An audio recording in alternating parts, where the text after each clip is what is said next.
A behind the scenes first look at Alien Earth has just been released. Now I won't be doing a full breakdown as a lot of the footage we've either already seen or we've already talked about in one of my trailer breakdown videos, but we'll focus on what's new, including the new Xenomorph designs, more footage of the aliens Ocellus and Plumbicare, possible new hosts or alien infections, and a brief look at a third alien species that hasn't been named yet, a new kind of alien slug. The teaser opens with a quick montage including some new shots of a xenomorph as it breaks into what looks like the mother computer room, with Morrow trapped or hiding inside. Immediately after, he's now lying down with the xenomorph hovering over him, drooling saliva down onto his face, as the cryobed, medical cot or hidden container that he's inside of then begins to close. The lighting and design still resembles the mother room, so I'm not sure if he's still in there or if this is a separate part of the ship. In another section of the footage, Morrow, who is a cyborg, can be seen as a knife ejects out from his synthetic hand. He's been searching for these aliens for decades, and no one from Prodigy Corporation is going to take them away from him. Brother, come on. Can't leave us like this. I'm not your brother. Herman is Wendy's brother, and he's part of the Prodigy team that is initially sent in to the Maginot wreckage. In order to survive long enough for Wendy to find him, he has to outlast both xenomorphs and some kind of unknown creature that appears to be stalking him. Noah Hawley has changed up the look for the xenomorph, something we see in all of the entries of the franchise that fits in with their variety and adaptability. When an adult Xeno is attacking a Prodigy soldier, you can see the human-like teeth, the slightly less elongated and curved head, and a curious looking round or spiral design that sits on the temple of the creature.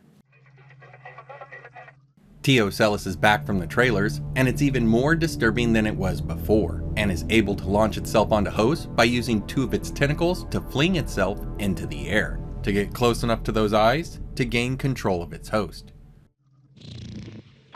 And then there's Plumbicare, the second new alien that's been gathered up by the Maginot. We get a strange close-up of its small finger or root-like tendrils, and they are covered in blood. Is this from an unknown prey that it's digesting inside?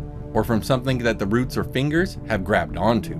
Another moment shows a Prodigy soldier on the ground, and he's being grabbed onto by a tentacle-like limb that wraps around his helmet strap. Is this Plumbicare, or another new species, or hybrid?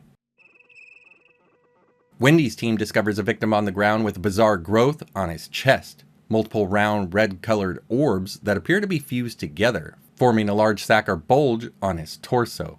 Is it an egg cluster, a burster, or something new? There are two different bodies that are found in the footage that lead me to believe that they are either hosts to new aliens or that they have suffered from some kind of new and unknown infection. The first one is a man who looks to be dead with a sunken in face, and as he's turned over, something attempts to break free from its holding tank. Another body is found, and this time there's blood coming from both of her eyes. I guess it's possible that two different Ocellus aliens have taken over each eye socket, but unless they want to fight for control over the host, it's likely to be caused from something new. We then get our first look at one of the new aliens, some kind of slug-like creature that is slowly crawling on some poor woman's face. She is either too terrified to brush it off, or it has partially paralyzed her, though it is unknown for what reason. I can't help but wonder if all the new alien species are somehow related to the Xenomorphs, with their Xeno-like abilities and horrible attributes. Plumbicare is shaped like an ovomorph, Ocellus is kind of like a mini facehugger, while the slug could be like a mini chestburster. Is this a coincidence, or is there something more to these new aliens? Let me know what stood out the most to you down in the comments. Thanks for watching, take care, and I hope to see you next time.